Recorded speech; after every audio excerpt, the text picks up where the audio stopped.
Good morning, everyone. I'm Brenda Medina, Public Engagement Specialist for United ISD. And I want to thank you all so much for joining us this morning for a very important issue. As you all know, October is Domestic Violence Awareness Month, an issue that at times is often not spoken about enough. It permeates all economic levels and too often, as we've seen, has tragic negative consequences, not only for the victims, but the entire family and our community as well.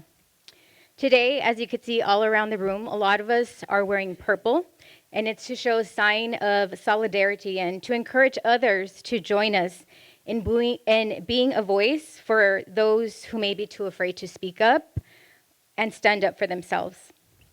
United ISD continues to join forces with our community partners and advocates, which are several, to help put an end to domestic violence. Please help me give a warm welcome to our board member and special guest joining us this morning, Secretary of the Board of Trustees, Mrs. Michelle Molina. Superintendent of Schools, Dr. Gerardo Cruz. Members of the district management team.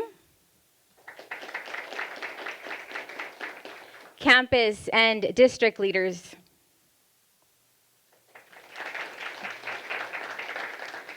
Also joining us, law enforcement agencies, our UISD Police Department that we are very thankful for. The Laredo Police Department, Investigator Joe Baeza and PIO. Commander Dennis Garcia with the Webb County Sheriff's Office. From the Webb County Attorney's Office, Chief Lopez and Investigator Galindo. One of our other important partners that we also want to mention is Mr. Joe Barron with the Holding Institute. Two wonderful representatives from Casa de Misericordia, Ms. Thelma Arambula and Maria Elena Arambula.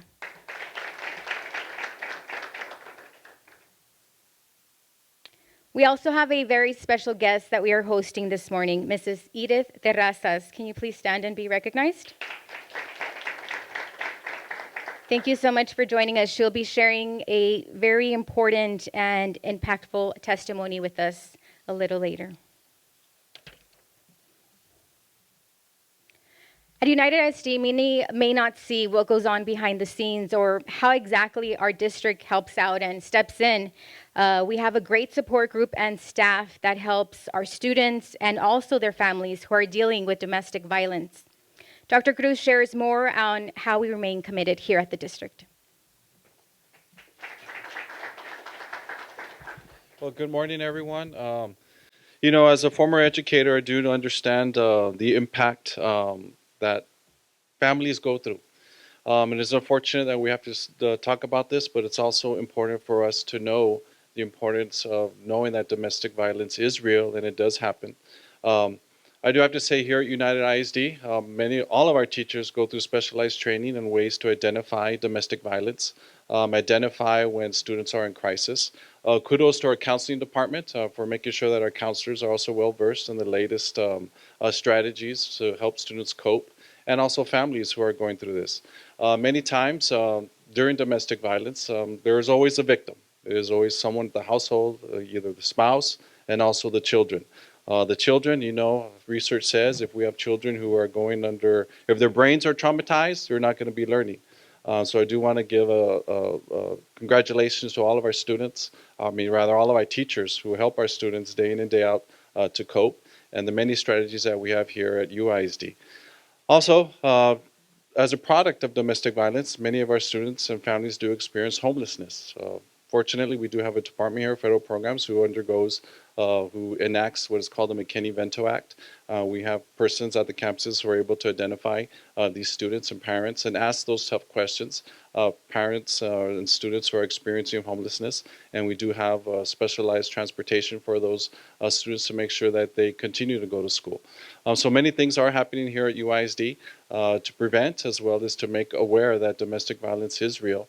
And our mission would be to making sure that all of our students are safe and secure, emotionally as also making sure that they achieve academically. So I'm proud to say here at UISD, we are solidified in our efforts to make sure that every single student gets the resources that they need, and it's the committed individuals that we have here. Also, I want to also thank our law enforcement agencies. You're on the front lines. Many times we rely on your information. Many times we have to do home visits, and you go and assist us. And many times making sure that our students are safe and our parents are safe, and making sure that we have resources. Thank you very much to our social services and all our partners out there, making sure that we remain committed to educate and keep our students safe. So again, thank you very much.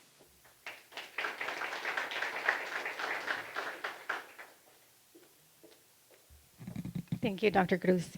Also joining us this morning, Board Secretary Mrs. Molina, to share a few words. Good morning, everyone. I'm excited to be here this morning. I'm excited that UISD is partnering up with the coalition this morning. This is a very, very important topic, which directly affects our children. And I'm glad that we're raising awareness. I'm glad that we are, in the front lines with our students and telling them, you should not be afraid to speak up. You have resources. You have people here to support you. Last year, I went to a conference earlier, about a month ago, with Ms. Ramirez, and I thank you for always being a part of the community and attending and supporting and speaking on behalf of UISD. You are a very big asset for us, and you advocate strongly for our children and to bring more programs and resources to our district, and I thank you for that. So please stand up to be recognized because your department is very big in helping our students, so thank you. But I learned a lot at this conference. To learn that in 2023, there was 692 students, children, LISD, UISD, but 692 children that were provided support by Casa Misericordia. So thank you again for everything that you're doing for our students, for our families. It goes a long way. Their mental health is big in order for them to learn, just like Dr. Cruz said. But more than anything, this month is to raise awareness, to tell our children, don't be afraid to speak up, to identify the forms of violence, to identify the early stages of violence, and more than anything, break the cycle. They see it at home. Don't be a victim. Don't allow this to continue in your life. Don't allow this to be acceptable in your life, because that's what this month is all about, breaking that cycle. We do have Ms. Terraza here that's going to speak about how this has impacted her family, but not just that, her grandchildren also are a product of UISD. So when it comes to UISD putting their best foot forward to helping and supporting our students, and more than anything, our teachers are right there with our students. That's your second home away from home. And the teachers learn the behaviors of their students when something is off. So for them to be able to identify and say, hey, this child needs support, and for Ms. Ramirez's department to come in and provide that support and resources and programs and reach out to community partners, we appreciate you. Thank you for everything that you're doing to support our children. Thank you.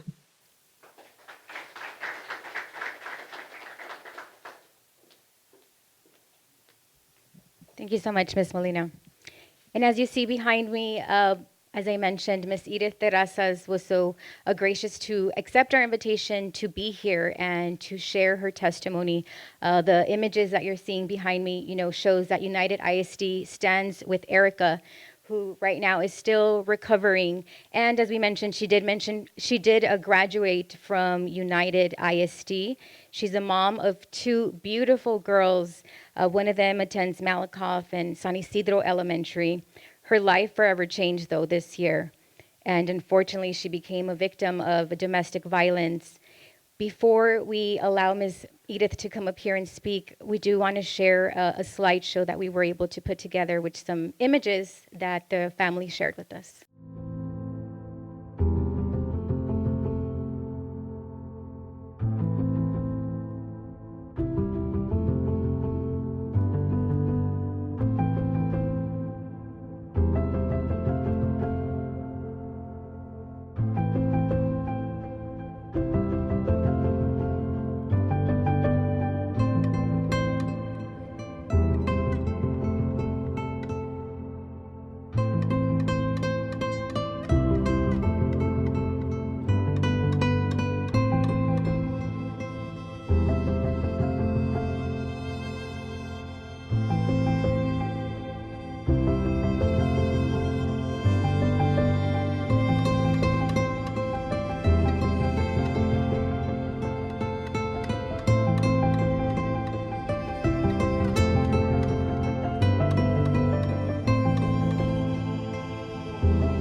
I think even if you don't know the victims, it not only hurts their family, but us, seeing those images and what they went through. So if we all join forces, we can help put a stop to domestic violence. Please help me welcome Ms. Terrazas.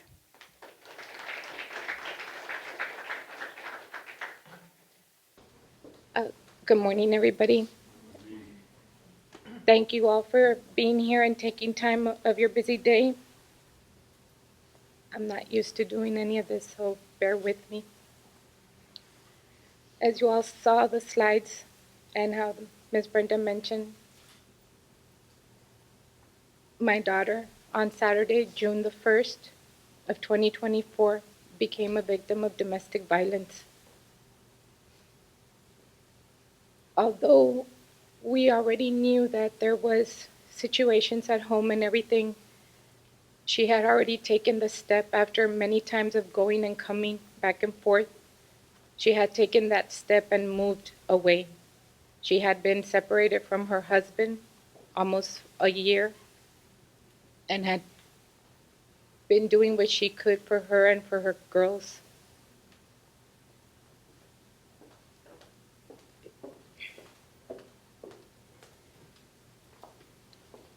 She went, to go pick up her daughter that Saturday because he told her that he couldn't watch her. When she got there, the last thing she was expecting was for him to come down the stairs and start shooting at her. She was fortunate enough that she had not gotten off the car, and she was able to drive away before he unloaded a 9mm with 14 rounds, of which my daughter still received 5.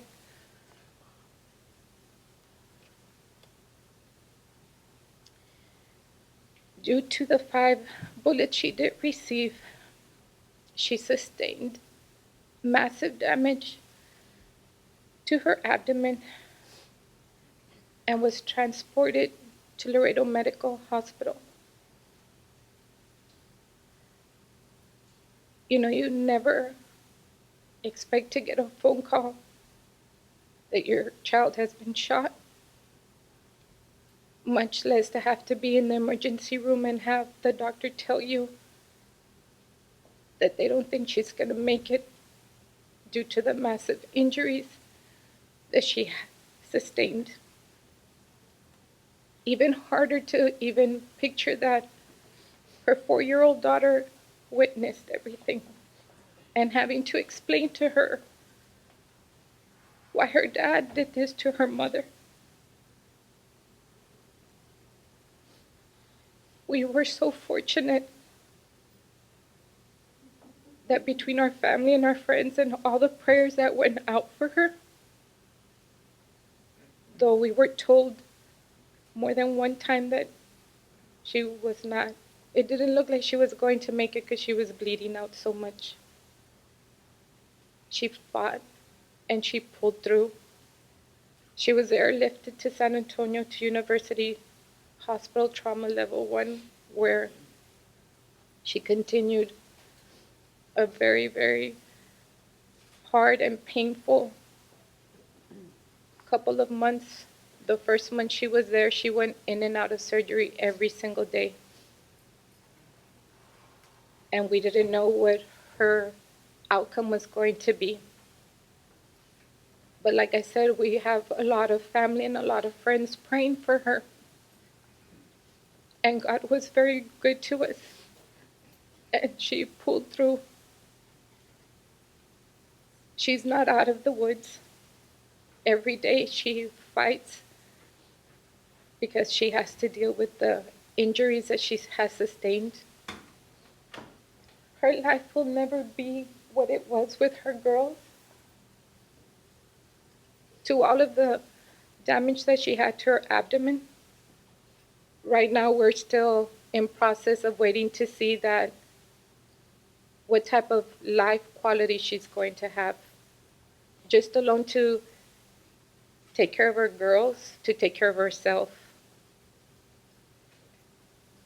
It is true the way Ms. Molina said, the impact that it has on our younger kids, my granddaughters.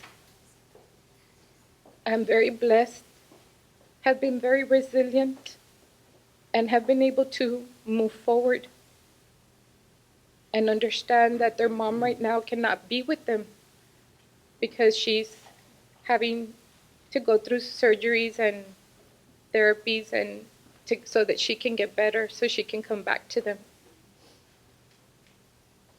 But it is so sad because how do you explain, not so much to my older granddaughter, which understands a little bit more, but to now a 5-year-old, when she asks why her dad did this to her mom.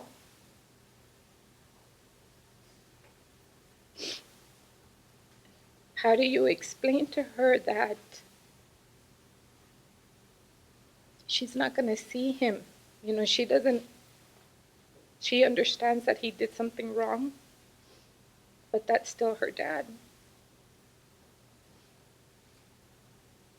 And I know that it must be very confusing to her with everything that is going on. And the counselors there at Malakoff have been very helpful, and so have our teachers, as well as the counselors at San Isidro. And my granddaughter's teachers have all always reached out and said that if we need any help, that they're there for the girls. I'm very thankful to the community because everybody has reached out and helped.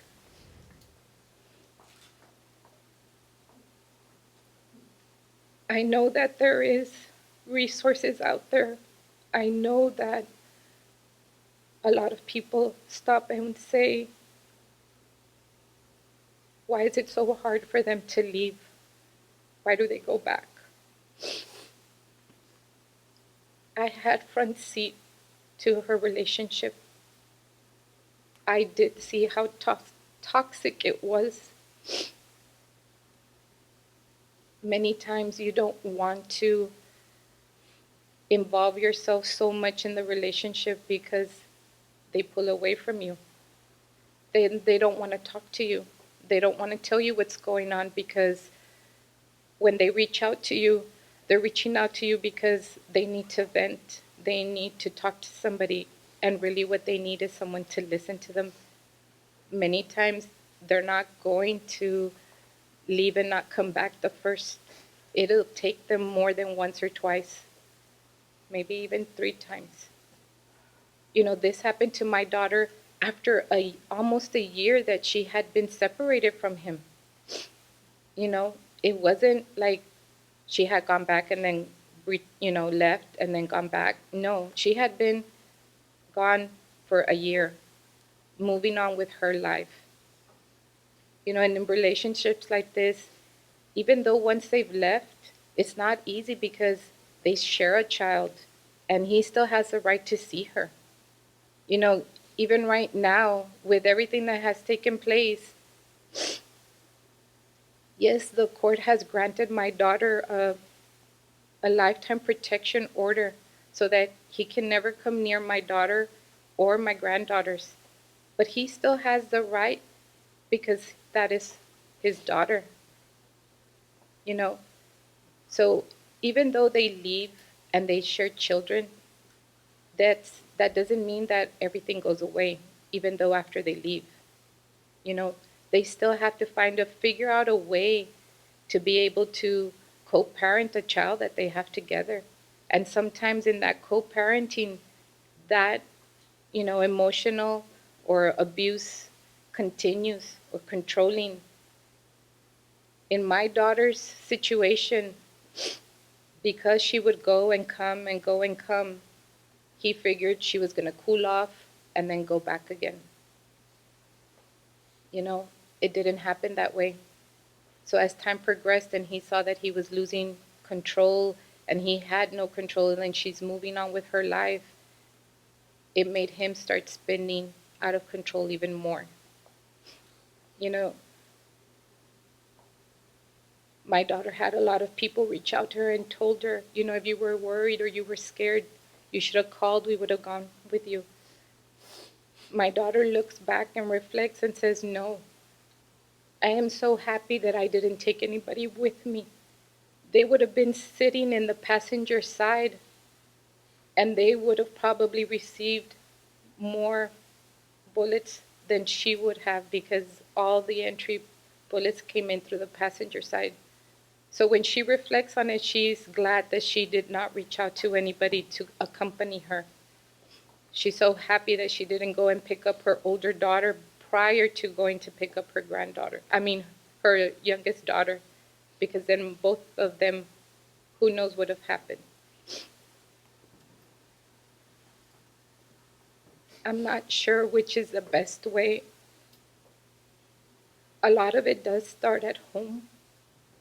Our children watch our behavior, you know, if we're disrespectful to each other, if we're mean to each other. And that goes into play for them. They'll fall into two categories. They'll either be an abuser or they'll be a victim. A lot of times, that's how they saw things at home. Hey, dad was like this. I grew up like this. What's wrong with it? It might have never gotten to the extent of, you know, where my daughter's relationship went towards, but there's no need to have that disrespect or dysfunctionality. I know that right now in the world that we live, it's very easy to say and harder to do. And I'm glad that the schools, have joined forces to see all of these things in younger kids. I know that my older granddaughter's teachers, once my daughter separated from him, were able to see a very different child at school, one that was more involved, one that was more active, more happier, because she wasn't stressed and she wasn't scared of what was going to happen when she got home. How was that afternoon going to be? And did she have to take care of her little sister? She shouldn't have to be in that position where she has to grow up so fast. If she has to be stressed about, is something going to happen to her mom, or how is that evening going to go? Did he have too much to drink? Was he in a good mood? It shouldn't have to be that way. I know that my daughter said a couple of words, and again, thank you for everything. My advice to women who are in this situation is to see the signs and do not ignore them. Try to get out as fast as you can, and as hard as it may be, to stay away. I fight every single day to try to get to my daughters. I fight every single day to try to go through the pain that I go through every day, just so I know that I'll be able to be reunited with my family, friends, but most of all, my daughters.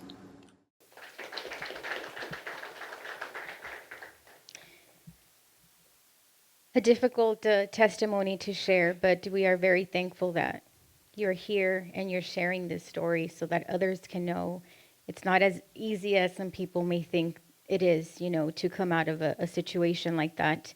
And initially, Erica sent the audio, but she was initially going to send a video. But as she mentioned, she's still recovering, and she unfortunately had to go through another emergency surgery this weekend. But she was still wanted to get her message out, and that's why she went ahead and sent us that audio. We're very glad to join forces with our many community partners, and one of the ones that are here this morning as we welcome them was Casa de Misericordia. To tell us more about all of their wonderful programs is the director of programs herself, Ms. Maria Elena Arambula.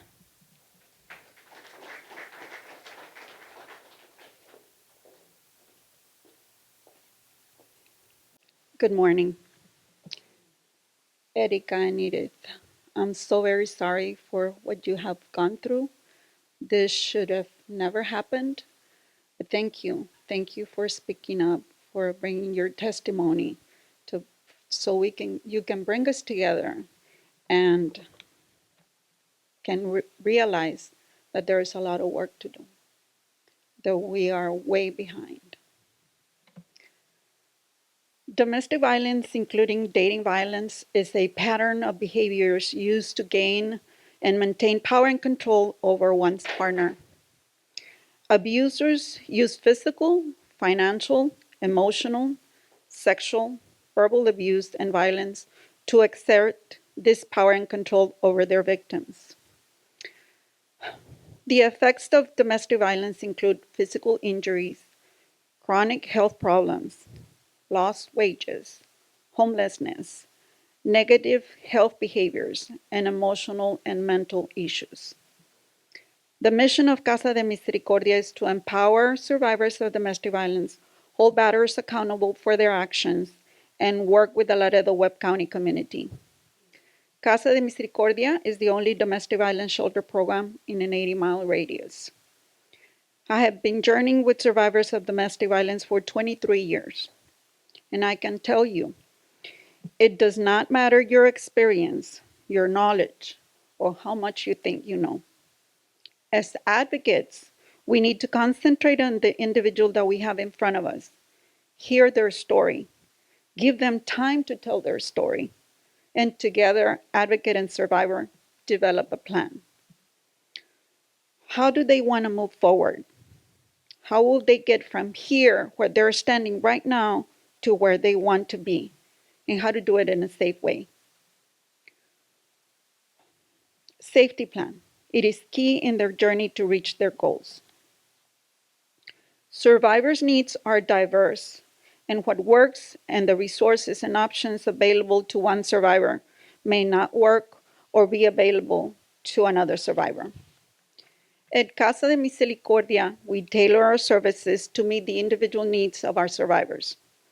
These services include emergency shelter, crisis hotline, safety planning, case management, information and referral, intervention and advocacy, child, legal, and economic advocacy, counseling, support groups, education and life skills classes, community education, awareness activities, and primary prevention. Casa de Misericordia serves men, women, and children. We also are allowed by law to service unaccompanied minors. The law gives us 2 weeks to service unaccompanied minors and decipher if what they're going through is domestic violence or we need to turn over the child to CPS. Casa de Misericordia's Children and Youth Program provides both primary and secondary prevention services. Primary prevention stops abuse from happening, while secondary prevention helps children who experience domestic violence in the home recover and thrive. The goal of primary prevention activities and events is to prepare our youth to identify healthy relationships and unhealthy relationships, relationships with red and green flags. The Children's and Youth Program helps adolescents learn how to be positive, effective bystanders, and how to help someone who may be trapped in a teen dating or domestic violence relationship. The goal of the secondary prevention is to help children and youth who have already experienced domestic violence in the home develop and strengthen their coping skills, their support networks, and other protective factors that will reduce the risk of them experiencing domestic violence in relationships later in life. Most importantly, CASA works with families, our local school districts, and others to help them strengthen bonds between children and their non-abusive parent, one of the biggest factors in a child's resilience to the abuse.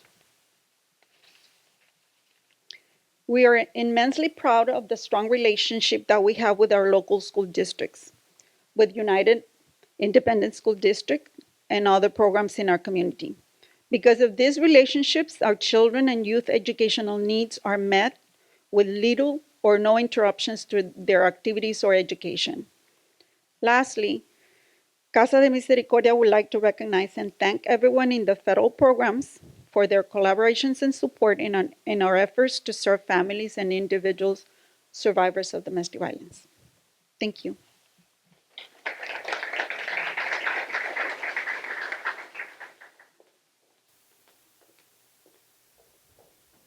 Thank you, Ms. Arambula.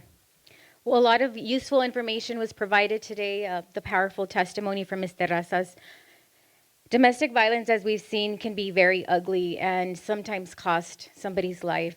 That is why the better informed we are, the better equipped we can help others and be a voice for the voiceless and put a stop to domestic violence as soon as it happens. Again, United ISD would like to thank all of you for being here, and hopefully people will ask you today why you're wearing purple, and you can share with them that it's to prevent domestic violence. Before you leave today, we also want to welcome you to some delicious pastries right behind you and some coffee, so make sure you stop by and grab some. And again, thank you so much for being here today.